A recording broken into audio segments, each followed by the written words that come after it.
what's up, guys? Got another new video here for you. This is Tuned In Sports, back with some more action, and we are on to what I believe is week 10 this week. So we've got a lot of stuff to break down for the video, so we'll keep the intro short.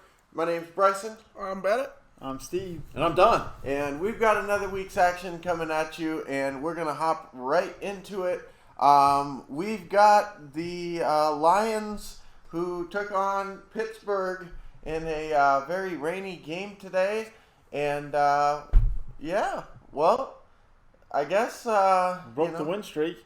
I mean, the losing streak. I was going to say, they haven't lost for 2 weeks in a row now.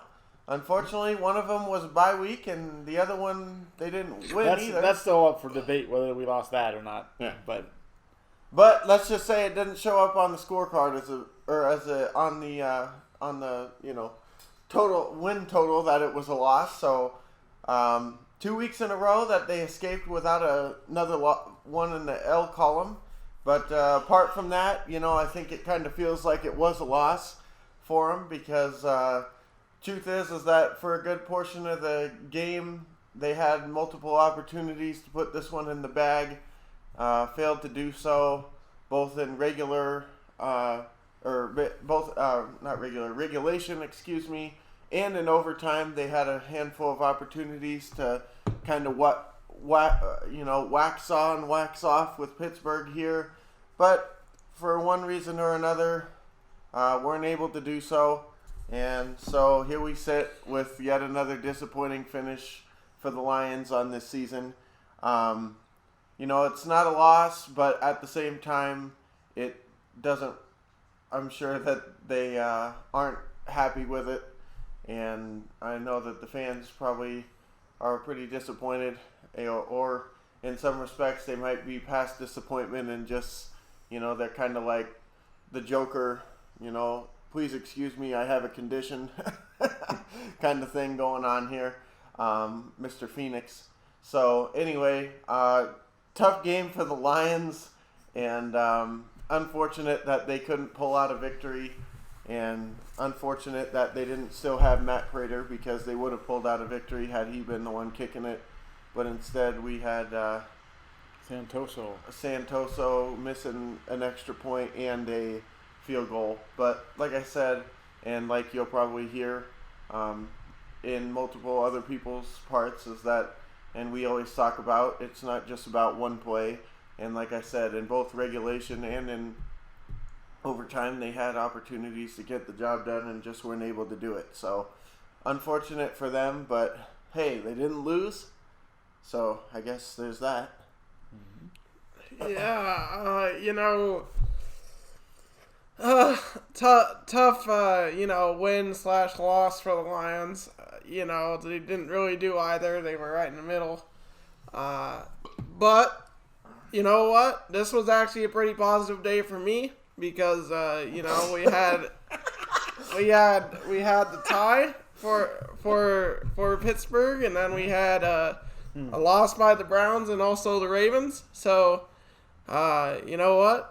Puts us right back in the division. So granted, we were only down by one game anyways, but that put the Browns in last and us up to third, so I'm a happy camper there. But overall, I would actually say it was a pretty good showing for the Lions. We all came into the game thinking that they were going to get creamed, but then, the Ben Roethlisberger being out happened, and, then you have this game. So I think there was really missed opportunities on both sides from what I was watching. I mean, Steelers had a couple opportunities and didn't follow through on them. I mean, just like that last play, guy fumbles to get him in field goal range. I mean, and the Lions get the ball back, which ended up leading to the tie. So, it is what it is. But yeah, really big missed opportunity by the Lions from missing that field goal. in OT. Biggest takeaways from this game are the positives for the Bengals. Yes, exactly. Yes. What I'm hearing. Basically. Yeah. Basically, that's basically all I got. I mean, it's just That's another tough loss. it's just another tough loss for the Lions. That's all. Yeah, pretty much, pretty tough time for the Lions today. I don't know how they are able to muster up different ways of ending games, but they found another one. But yeah, I mean, with Roethlisberger out and then having Rudolph, the red-nosed reindeer, come in at quarterback, it was a perfect opportunity for them to get a W out of this game. But again, usual missed opportunities and typical stuff that happened. I didn't watch it that much with it just because I was kind of in the red zone, so there wasn't that much red zone. Yeah. On this game. Yeah. So I wasn't able to see the full follies of the whole game. So except when they, showed any highlights or lack thereof highlights. If the other games were in break or commercial, they'd go to that game. That was about the only thing I saw on it. But yeah, it's the same story over and over again. It's just getting ready for everybody to get ready for their Thanksgiving disappointment. Annual type of event to see if somebody can choke on the wishbone on this one. But yeah, it just sucks. It's just horrible. And then Pittsburgh finds a way to tie it. I'm sure that will come up somewhere at the end of the season where it will benefit them. Oh yeah. Out of it. So, but that's all I got. At least it wasn't a loss. That's all we can say. I will. I kind of thought of some positive spin on it for myself. For the Bengals? No, no. Was it Goff's 94 yards passing or? Yeah, that's it. Was that it? Yeah. Okay. Yeah, that's what I figured. No, I thought the defense actually played pretty well for the Lions. I was able to see a portion of this game. Defense looked pretty solid, which is pretty cool. And then it was nice to see Swift have over 100 yards on the ground. It's been quite a long time since any Detroit player has done that one. So there were some positives there to take from this. The fact that, we're an indoor dome team playing outside in the snow was kind of, I'm sure, not a pleasant thing for most of those guys. So that was a nice effort on their part.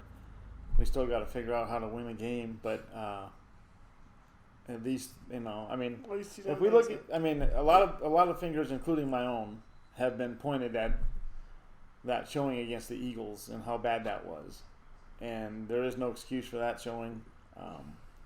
But if you look at the rest of the games that this team has played, they've been in almost every game, and lost 3 or 4 of them in the last minutes of the game. So the team does have, some type of a heartbeat or a pulse or whatever.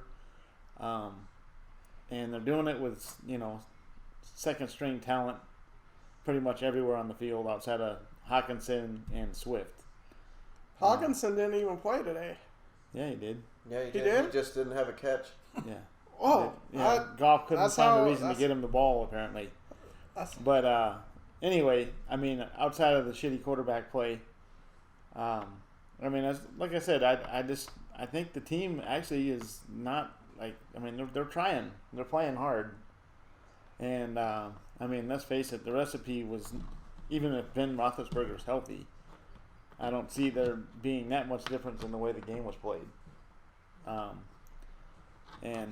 So I thought Detroit, gave a pretty spirited effort today. I was kind of pleased with that. It's not a victory by any means, but it's, we're not going 0-18. We might go, 0-17 or 0-17, I guess.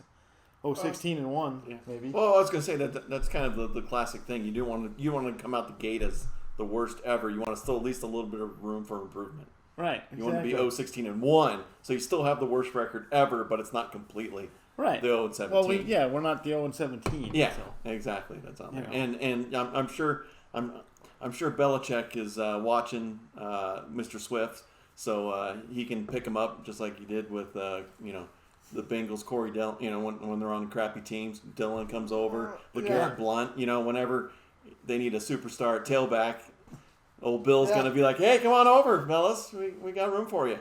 Yeah, we'll get a 7th-round pick for you. Yeah, become a superstar. So, no, that's about the way it usually goes. yeah, it's typical, and that's the thing that sucks about it, and it's frustrating. Yeah, watching it because it's the same old situation. Yeah. For the last, since Barry's gone. Umpteenth. Yeah. Really, and that's been a long time. Oh yeah. So. Yeah. He retired in 2000, I think 2001. Yeah. So whatever, it is what it is. It's just a merry-go-round of bullshit. That's kind of what we do. Well, then, we always point to Caldwell, right? You got that, and actually, there's positivity in what to do. Get rid of it. Yeah. No, exactly. Why? Yeah, because he's not my guy. That's why. Yeah. Yeah. He's not fitting the mold. Yeah. Bob Quinn's like, oh, this is not my guy. Yeah. He's not a, Yeah.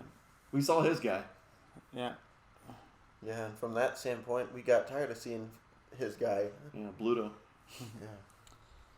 Yeah. Where's he at? Oh, he's on the New England team. Yeah, he's over there on New England now, winning some games again. Yeah. Yeah, he's seeing things from the other standpoint, not being on the receiving end of those losses, but actually being the one that won those games. Yeah. Now, he's like, oh, yeah, I remember what this is like. Yep. Like McNugget, same thing. Yeah, exactly. So now we're going to go 8-1. That's all. Sweet. Exactly. There you go. Love it. That's the hope. That's a loss by us, too, so that's good. Yeah. Yeah, I'm just glad that we caught you before you went on that streak. For that tear. Yeah, exactly. It is what it is, man. When you're a Detroit fan, you just know it sucks. It's different shit, same smell. Right? Yeah, exactly. What kind of turd is it going to be? It doesn't matter what sport it is. Yeah. Yeah. It's just colored a little differently. Yeah. That's all. Yeah, exactly. Different shit, same smell, motherfucker. Beautiful. Yeah. But anyway, my last piece on this is I was happy I was happy that they at least didn't have the loss today. I would have almost rather seen the loss than to have what happened. Yeah. But it's okay. I'll take it. It's part of what's going on right now. So hopefully the ownership or whatever will. My only thing is that we got about 12 picks in this year's upcoming draft. So but by the time those players are ready to play, it's going to be another 2 years. And by then, this regime will be out of there. So yeah, or like I said, the other pieces are already gone, right? Yeah. So then they have to backfill those guys. Yeah, because Yeah, Hawkinson's going to say, I want out of here. I ain't going to fucking sit around for this. Yeah. Yeah. Because, somebody's going to offer him fucking big time money. Oh, yeah. Yeah. He'll end up on the Rams. Something. Yeah. Or Steelers. No, actually, Firemount's pretty good for the Steelers, so they won't really need him. But whatever. It doesn't matter at this point. Green Bay. He'll be somewhere. Yeah. But that would be wonderful. Tampa Bay. well, like I always say, who knows better than the people that are in your division what you can do, So Green Bay, but by then they'll be probably in a quarterback hunt as well. So Love will be there and they'll suck. Yeah. Yeah, exactly. So, but anyway, I guess we'll go ahead and move on to the next game. But it's the same. Sorry. It's the same thing with that, though, right? They always are constantly switching shit around. They don't ever seem to be horrible. They win the division every fucking year since back in the 90s. Well, yeah, but they had the San Francisco kind of luck where they got Montana and Young. Yeah. It's the same thing here where they've got the freaking Favre and Rodgers thing. Oh, remember the years they sucked with Len Dickey and all the other. Len Dickey was my favorite quarterback. Yeah, but you know what I mean? That was the year, when Tampa Bay and Green Bay played each other for the Bay of Pigs, and the giant sombrero, back then, it was horrible. It was horrible TV, back then. But again, they caught fire in the bottle. And Well- then now they've got 2 Hall of Fame quarterbacks back to back again. Yep. Just rolled the dice, and oh hey, look what we got. Same story. I mean, Oh yeah. No, it is. Well, it's always the same teams that suck. So. yeah. I mean, nothing ever changes in that regard. We saw that by the Browns today. That was a nice showing. Speaking of teams that shit the bed, right? Yeah. Well, at least it's in Yeah, their it just name. makes you question how the hell we lost to them. At least it's in their name. But whatever. Yeah, and speaking of the Bucks, way to Yeah, blow nice- it to nice frickin' showing. Washington of all teams. Oh. Boy, oh boy. Well, the difference is they'll still be all right. Yeah, exactly. You know, you'll Meanwhile, you'll our still see teams- them in the NFC Well, Championship game. Yeah, they'll come out a bit better, most likely. See, and look at Chase Young's out probably for the year. Yeah. With his blown knee in the game. So Yeah. yeah. Hey, look, came out better. Yeah. Because obviously they have trouble with Heineke apparently because he tore him up in the playoff game and almost beat him then, and then now they lost to him. So Yep. might have found the Eli Manning / Nick Foles Yeah. potion against them. So Yeah. that's good. Yeah, for sure.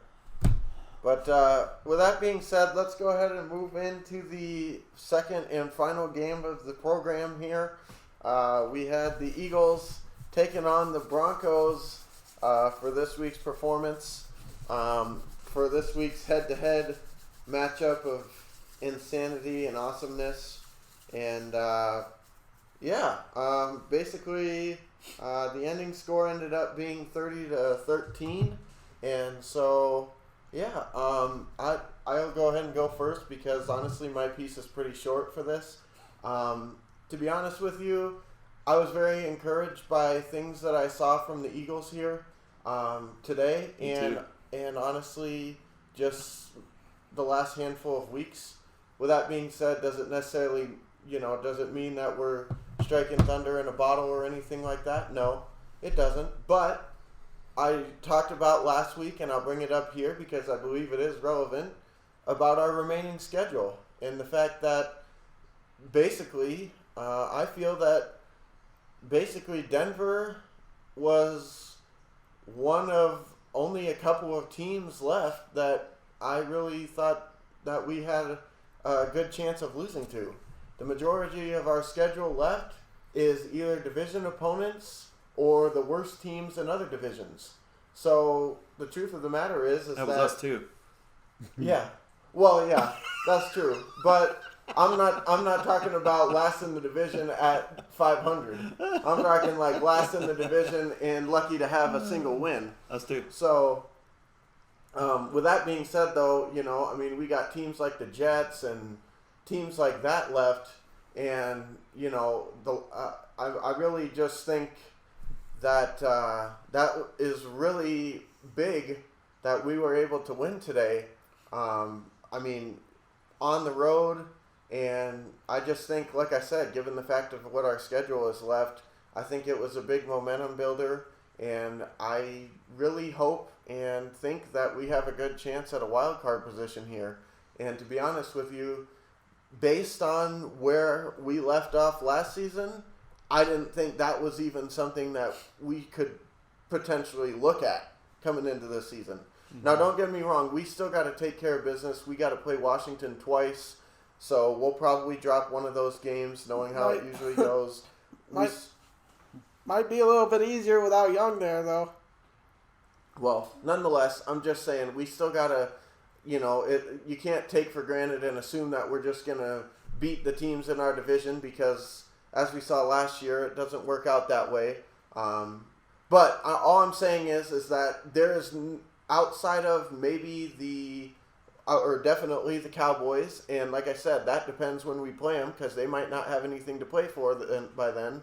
Outside of them and maybe the Saints, I don't see anybody that I am worried about. And even the Saints I'm not too worried about. They got Simeon right now. So I just think that this was big. This was one of the last games that I'm looking at and saying, okay, well, we have a good chance to lose this one just because I felt that if Denver put out their usual defensive performance and with our offense the way it is, or actually our defense the way it is, I assumed that this was going to be a game that we had problems in. And, lastly, I'll just say, even during the game, it's just, I don't understand it. Heaps and heaps and heaps and heaps of praise for this Gannon guy. I mean, just like, oh, see, now this is the system right here. This is what the coaching staff is looking for. This is this stuff working in its truest form, and yada yada and yada yada. In going into like the second half, I think I texted him, and I heard a stat that Teddy Bridgewater had only thrown 2 balls past 10 yards going into the second half. And it's like, well, again, that's their game plan, was to basically attack in that fashion. So you're letting them. You're encouraging it, if anything. And, they'll defend it by saying, well, look at the final score, 30-13. You must have done something right. Well, yeah, we did something right. We got fortunate on a handful of plays. We had a couple of touchdowns taken off the board due to penalties. And on top of that, we're playing against a team that is not good. Against the better teams in the league, we get creamed today with that, giving up the yards that we did. So, like I said, I mean, this idea that all of a sudden, just because we rattle off a couple of wins against some horrible opponents means that this is a good system is just not right. Because look what happens anytime we play somebody decent. They run up the scoreboard on us, usually. Or even if we keep it close, they got tons of yards. And once again, the people in the booth, I swear to God, it's like every week we have to listen to this, where he said, oh, well, if the system is ran properly, then it doesn't really matter how much yards they have, because if you just wrap up and tackle and keep them to stuff, then we should be able to convert and force them to punt and stuff like that. And I'm like, when I watch the games, I don't generally see too often where the problem is people not tackling well. Generally, what I see is before the guy even gets touched, he's 10 yards down the field. You know what I mean? It's generally not like, wow, what a crap. I mean, I know we joke a lot about like, oh, wow, we watched this in the Nevada game, so let's watch it again tonight. But generally, I don't see bad tackling on the Eagles. I'm not saying it doesn't exist, but I'm just saying, generally, we got people that wrap up and tackle. But the problem is, if he's already 10 yards down the field before he's touched, well then, that doesn't go so hot. And like I said, I'm not saying that there aren't some players that struggle and that we're perfect at tackling. But nonetheless, good win for the Eagles today. I was happy with the performance. And on the road too, they took care of business. They did what I wanted them to do, which was have a good performance. And they stuck to what they've been doing, which is, running the ball, play action, and things like that. And, I'm happy with it. The main complaint that I have, like I said, is just with this defensive coordinator and the scheme that he's running. I'm just not sold on it whatsoever. No matter how many wins we rack up against teams below 500, you're not going to sell me on the fact that if we play somebody decent, that this is going to work. So that's my main complaint. But apart from that, I was happy with the performance today, and just good job by the Eagles overall.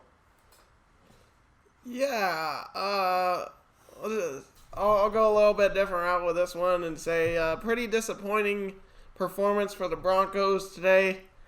Tough game. We weren't the Jets today, so right? Yeah. You guys weren't playing the Jets and losing, so I mean that's at least a positive. But I honestly didn't think that the Eagles were gonna be putting up more than 20 plus in this game. I mean, I thought it was gonna be pretty low scoring. It didn't turn out to be. Granted, it came with some pretty lucky plays. In essence, that one fumble return for a touchdown by Slay, which pretty much put the game out of reach. And just stuff like that happened throughout the day. I mean, Surtain couldn't stop Devontae Smith on that one touchdown pass by Hurts. I mean, when he's been practicing with Surtain with Smith for a lot of years, he should know what to do in that kind of situation, but just unfortunately couldn't stop him there. And just an unfortunate game, because, I mean, if the Broncos won this one, then they were in pretty good shape, in my opinion. So, yeah, it's more of a loser for the Broncos than a win for the Eagles, in my opinion. Let's just say that. I saw a portion of this game as well. Didn't really get to see too much of it. I don't really have a whole lot of input on this game. Yes. I mean, I know it was. I mean, the amount of points the Eagles scored was kind of surprising, but I didn't get to see how it kind of unfolded either. So I don't know what the time of possession looked like or anything like that. Shitty. I'm guessing that the Eagles did have some ball control, and if they're running the ball good, I mean that's kind of exactly how they're going to beat you. That's the way they got to play it that way. So I don't know. I mean, it's obviously unfortunate for the Broncos. I mean, they could have, helped their chances of maybe getting to a postseason if they could have won today. But whatever, it is what it is at this point.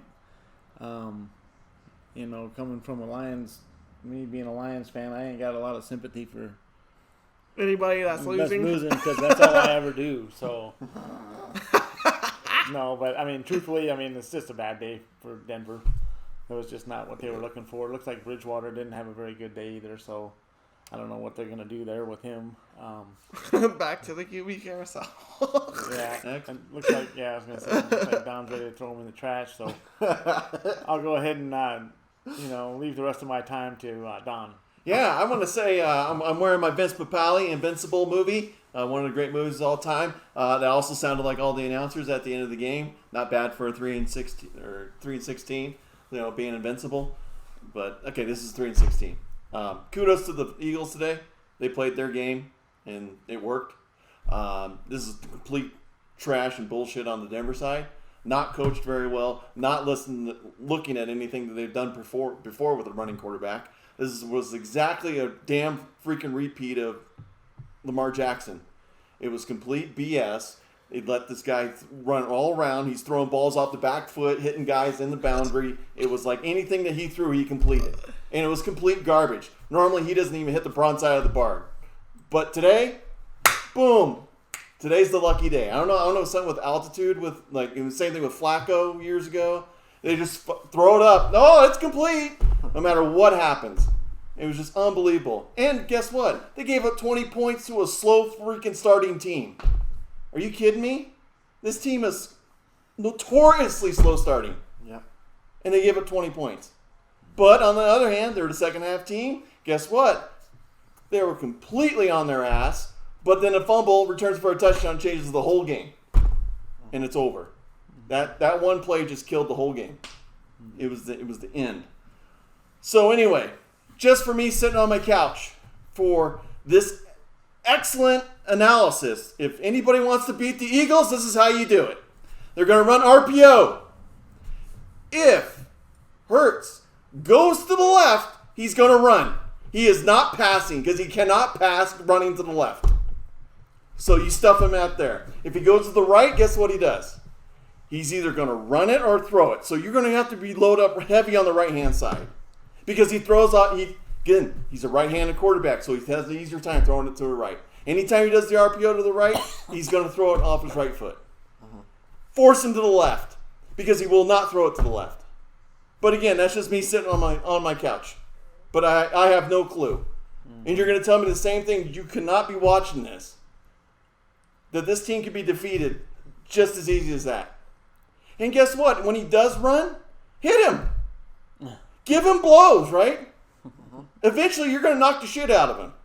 It's like any type of wishbone team, Nebraska and all this here. How did the University of Miami beat Nebraska?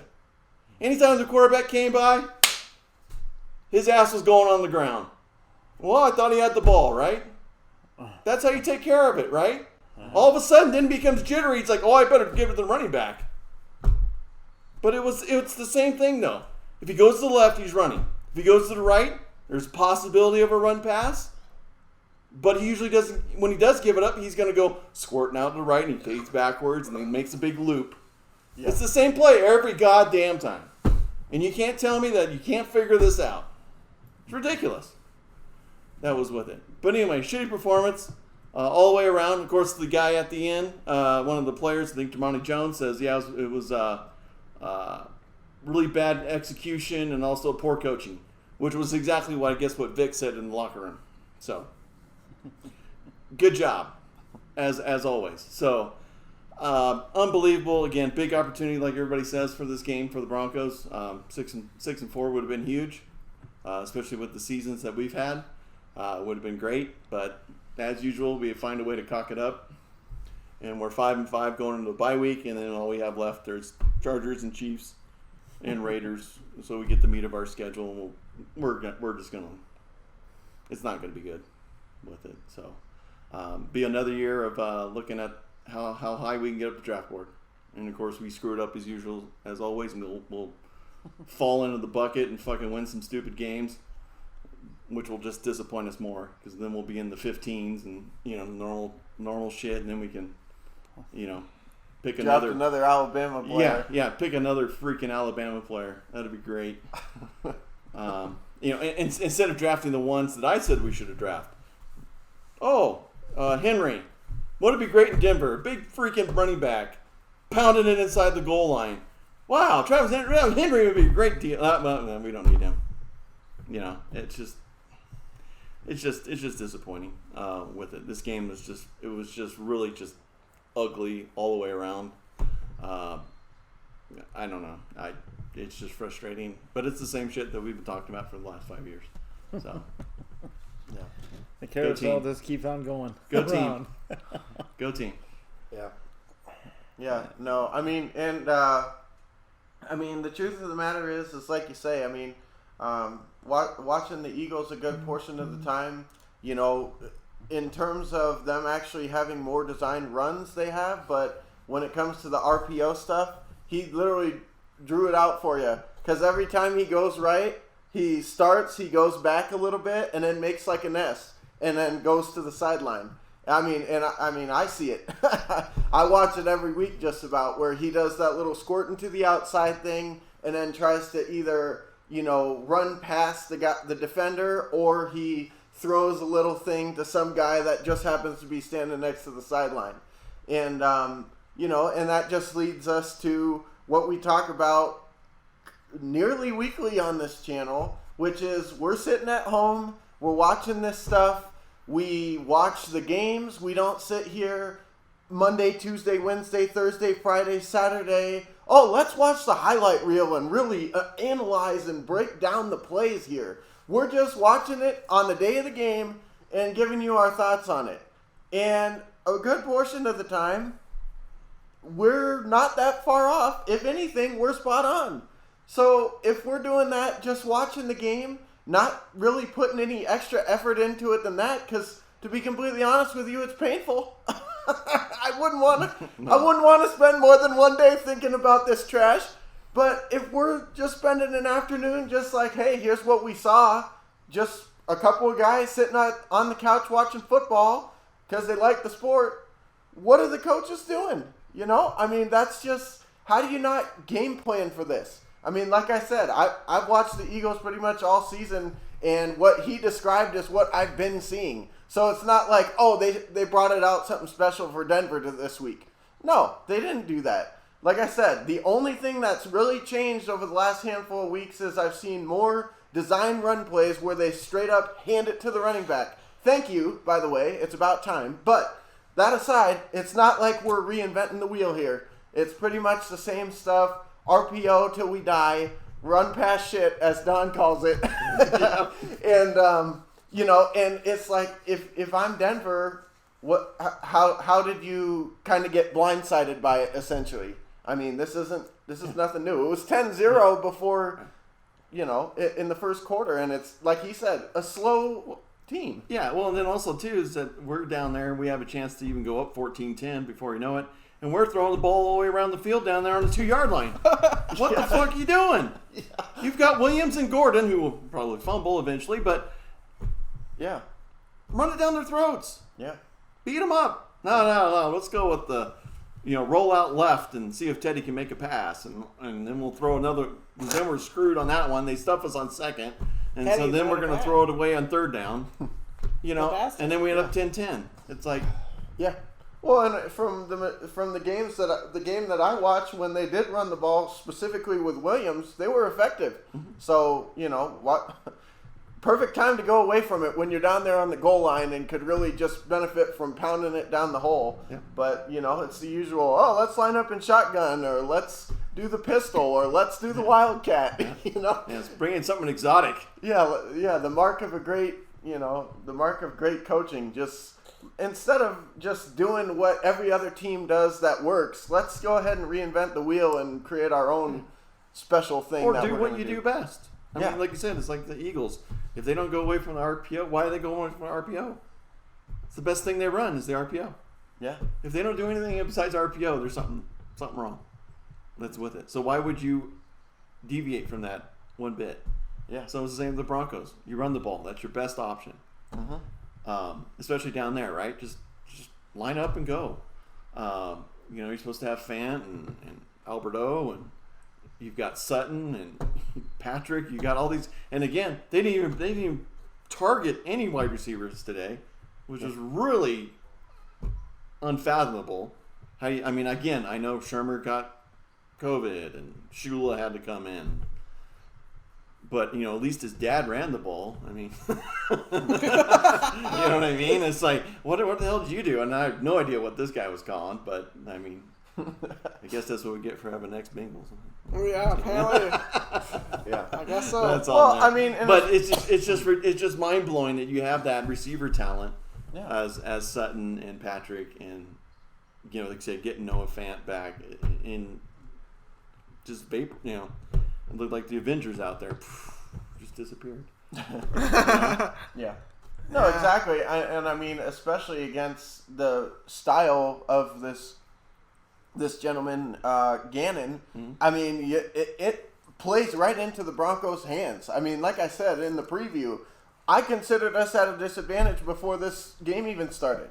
Because what the Broncos generally like to do, which is run the ball and do kind of the underneath stuff, take what you can get, don't force anything. That's the motto, or that's the MO of Teddy Bridgewater in his past. Don't take too many deep shots, just take what you can get. Move the ball methodically up the field. We're not going to have an explosive offense, but we're going to be effective. That's what he does. Mm-hmm. So the idea that they were only able to put up 13 points, again, I know that one was taken off the board due to a penalty, and I know that some bad play calls and whatever led to some other stuff, and then they had a field goal blocked. But nonetheless, I mean, even if you add that touchdown in the field goal, that's still only just a little over 20. So with that being said, how do you allow that to happen? How do you not be better prepared? How are you not watching the film, watching the tape, and coming up with something better than this? Because that's just there's no reason for it. I mean, when we play against good teams, you see what they do. They take advantage of what we do wrong on defense. Every single time we play somebody decent, it's a field day for that quarterback every single time. So, I guess that's the mark of a good team. If you play the Eagles and you look like crap, then you got problems. If you play against the Eagles and you look competent, then somebody understands what football is. So, there we go, I guess. Yeah, I mean, it goes to the same thing even when they're on offense, too. There's running screen passes. It's second down and 18. What do you think they're going to run? Yeah. And they're just letting them just gash them with screen passes and wide receiver screens. Yeah. It's like, let him throw it in a normal running, formation. If he's back there in a regular, empty backfield, he's going to have to throw it. Well, he's not going to throw it far. Yeah. But what do? Oh, just let him run out there. Oh, okay. I think what was the guy's name? Boston, whatever. Boston Scott. Yeah, and we made him look like an all-pro today. Yeah. And it shouldn't have been none of that. Yeah. But that's the reason we're 5-5. Yeah. Exactly. But We're just waiting to be that next week. Go Vic. but yeah, that wraps up another glorious week of football. Even in our wins, we're sitting here talking about pretty much the same stuff on a weekly basis, and just praying that one day, somebody actually does something about it. A good portion of the weeks I sit here and I start getting pissed off and fired up and, yelling and screaming and sitting here, and then a couple weeks later I go back and watch the review and I'm like, wow, I was getting fired up and pissed off about this game with the expectation that was going to change something going into next week, but then I watched the next week review and we're talking about the same thing, so why even bother? We care more about it than they do, it seems like. Yep. So the only difference is, we're not getting paid. Like Lou Holtz said, so eloquently, you don't need to make $40 million to lose by 30 and go on a 30-0 run against you. So with that being said, guys, thank you for watching this video. If you like the content, make sure you hit the like button, subscribe, all that other fun stuff. We put out reviews, unfortunately, every single week. So every time that our teams have games, we're here breaking it down, getting pissed off about it. So if you enjoyed the sad state of affairs that you witnessed here tonight, then make sure you tune in for next week, because there's more of that action. Except for we can substitute the Broncos with the Bengals and get pissed off about that instead. So with that being said, guys, thanks for watching. I'm Bryson. I'm Bennett. I'm Steve. And I'm done. See you guys in the next video.